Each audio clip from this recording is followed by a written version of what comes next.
இந்த மாதிரி திட்டம் திடீர்னு அறிவிச்சதுனால மக்களுக்கு கஷ்டம் தான் சார், ரொம்ப கஷ்டம். ஏன்னா பாருங்கள், 500ரூவா கொடுத்தா 2 பேர் 3 பேர் சேர்ந்து தான் டிக்கெட்டே கொடுக்குறாங்க. இங்கே நம்ம ரயில்வே ஸ்டேஷனில் மாற்றலாம், அங்கே மாற்றலாம்னு சொல்கிறாங்க. இங்கே வந்தால் இங்கே 1 ஹவர் ஆச்சு. நேற்று நான் தூத்துக்குலேருந்து இங்கே சென்னைக்கு வந்திருக்கேன் பார்த்துக்கோங்க. என்கிட்ட ஃபுல்லாக 500ரூவா நோட்டு தான் இருக்குது. இப்போ டிக்கெட் கூட எடுத்து கேட்டால் தர மாட்டேங்காங்க, சில்லறை தர மாட்டேங்காங்க. ஒரு ஹோட்டலில் போய் சாப்பிட கூட முடியல எங்களால். 150 ரூபா டிக்கெட்டுக்கு நான் 150 ரூபா தனியாக கவர்மெண்ட்டில் கொடுக்குறாங்களா? 150 ரூபா கவர்மெண்ட்டில் கொடுக்குறாங்களா? நாங்கள் வெளியூர் இங்கே யார்ட்டும் சில்லறையே மாற்ற முடியாது. நாங்கள் என்ன பண்ணலாம்? ஒரு எமர்ஜென்சிக்கு ஊருக்கு போகணும்னா இப்போ 500 ரூபாயெல்லாம் இருந்தால் நாங்கள் ஊருக்கே போவோம். நாங்கள் தஞ்சாவூர்லேருந்து வந்திருக்கோம், அங்கே போய் நாங்கள் யார்கிட்ட வாங்க முடியும்? எதுவுமே போய் பார்க்க முடியாதா? தஞ்சாவூர்லேருந்து வந்திருக்கோம், இங்கே போய் யார்கிட்ட வாங்க முடியும் சொல்லுங்கள்? திடீர்னு இப்படி பண்ணால் நாங்கள் என்ன பண்ணுறது? இல்லைங்கிறாங்க. போய் நோட் எடுத்தாங்க, 200ரூவா எடுத்தாங்கிறாங்க. 150 ரூபா டிக்கெட் தர மாட்டேங்கிறாங்க. 200ரூவா கொடுங்க டிக்கெட், இல்லாட்டி இல்லைங்கிறாங்க. நாங்கள் ட்ரெயினை விட்டுட்டு என்ன பண்ணுறது சொல்லுங்கள்? நான் திருச்சி சார், இங்கேருந்து நான் திருச்சி போய் ஆகணும். இப்போ என்கிட்ட 500 தான் இருக்குது, கொடுத்தா வேணும்னு தான் சொல்லுவாங்க. வேறு ரோடு மாற்றி தான் கொடுத்து ஆகணும். இது வந்து முன்கூட்டியே அதை அறிவிச்சு சொல்லியிருந்தாங்கன்னா இந்த மாதிரி பண்ணியிருந்துருக்கலாம். திடீர்னு நள்ளிரவு வந்து அறிவிச்சதுனால ஒன்றும் பண்ண முடியாத சூழ்நிலையாக போகுது. வரவேற்கிறோம். இப்போ நாங்கள் ஊருக்கு போகணுமா, அதை முன்னெச்சரிக்கை எங்கள்கிட்ட தெரிவிச்சுருந்தா நாங்கள் போயிருப்போம்ல. நாங்கள் என்ன அட்வான்ஸாக நாங்கள் மூளை செலுத்தி ஏதாவது பண்ணியிருப்போமா இல்லையா? அதாவது நியூஸ்ல சொன்னாங்களே ரயில்வே ஸ்டேஷனில் மாற்றிக்கலாம்னு அது நம்பிச்சு தான் வந்தேங்க. காலையில் நியூஸ் சொன்னாங்க 30ஆம் தேதி நவம்பர் டிசம்பர் 30 வரையிலும் உங்களுக்கு எடுத்துக்குவாங்கன்னு சொன்னாங்க ரயில்வே ஸ்டேஷனில். அதுக்காக கொண்டு வந்தேன். இப்போ எடுக்க மாட்டேங்கிறாங்க. சொல்லாமல் இருந்தால் கூட நீங்கள் சில்லறை எடுத்து வந்திருப்போம். அங்கேயே மாற்றி ஏதாச்சும் வந்து கொண்டு வந்திருப்போம். மோடி தான் சொன்னதுங்க நேற்றுக்கு. அப்போ காலையில் சொன்னாருங்க, ஒரு நாட்டோட நல்லதுக்காக இதை சகிச்சுக்கணும் அப்படின்னு சொல்கிறாங்க. அதாவது கொள்ளையடிக்கிறவங்க எடுக்கிறவங்க பயன்படுத்திக்குவாங்க. நாங்கள் 1 நோட்டு 2 நோட்டு வச்சுருக்குறோம். இது என்ன பண்ணுறதுங்க? பணக்காரங்களே எப்படி தப்பிச்சுக்கிறாங்க? கொடியை மொத்தமாக கொடுத்து வாங்கிக்கிறாங்க. நாங்கள் 1 நோட்டு 2 நோட்டு வச்சுருக்கிறோம். இப்படித்தான் மாற்றிட்டு இருக்கோனுங்க. என்ன பண்ணுறதுங்க?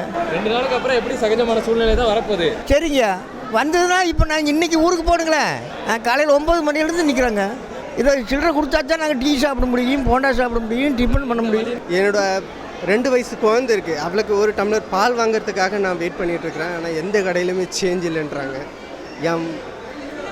என்னோட வைஃப் இருக்கா, அவளுக்கு 3 பாட்டில் தண்ணியாவது வாங்கணும்னு நினைக்கிறேன். இந்த 500 ரூபா வச்சுக்கிட்டு கிட்டத்தட்ட 3/4 மணி நேரமாக நான் இந்த சென்னை ரயில்வே ஸ்டேஷனில் சுற்றிக்கிட்டு இருக்கேன். இதுக்கு ஏதாவது ஒரு வழி பண்ணுங்கள். யாருக்கிட்டே கேட்டாலும் சேஞ்ச் இல்லைன்னு சொல்கிறாங்க. எங்களுக்கு இந்த நீங்கள் போட்ட ரூல்ஸ் ஓகே, நான் இல்லைன்னு சொல்லலை. பட் இன்றைக்கி நாங்கள் அன்றாட வாழ்க்கையில் இன்றைக்கி நான் நடக்க போகிற இந்த ட்ராவலில் எனக்கு இந்த 500 ரூபா நேட் வெறும் காகிதம்தான் இல்லைங்களா? நான் எங்கே போனாலும் என்னோடய குழந்தைக்கு பால் வாங்கிறதுக்கு எனக்கு இன்றைக்கி இந்த 500 ரூபா வேஸ்ட். என் குழந்தைக்கு என்னோடய வைஃபுக்கு நான் 3 பாட்டில் தண்ணியாவது வாங்கிட்டு போகணுன்னு நினைக்கிறேன். இல்லை, எங்கே போனாலும் இது வெத்து காகிதமா அப்படிங்கிறது எனக்கு இன்றைக்கி டவுட்டாகவே வந்துருச்சு. இன்றைக்கி நான் அவஸ்தைப்பட்டு இருக்க ஒரு 3/4 மணி நேரமாக. இதுக்கு ஏதாவது ஒரு வழி பண்ணுங்கள், எனக்கு அது போதும். எதுக்கு?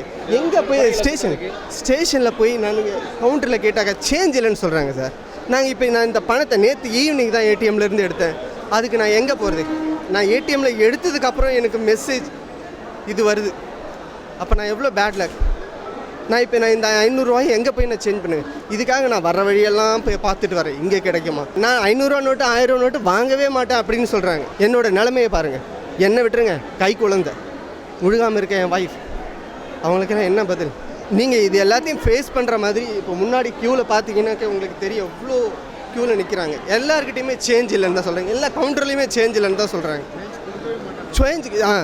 சேஞ்சே இல்லைன்னு சொல்கிறாங்க. நீங்கள் சேஞ்ச் கொடுங்க, நாங்கள் தரோம் அப்படின்றாங்க. அப்போ நான் இந்த 500 ரூபா வச்சுக்கிட்டு நான் என்ன பண்ணுவேன்?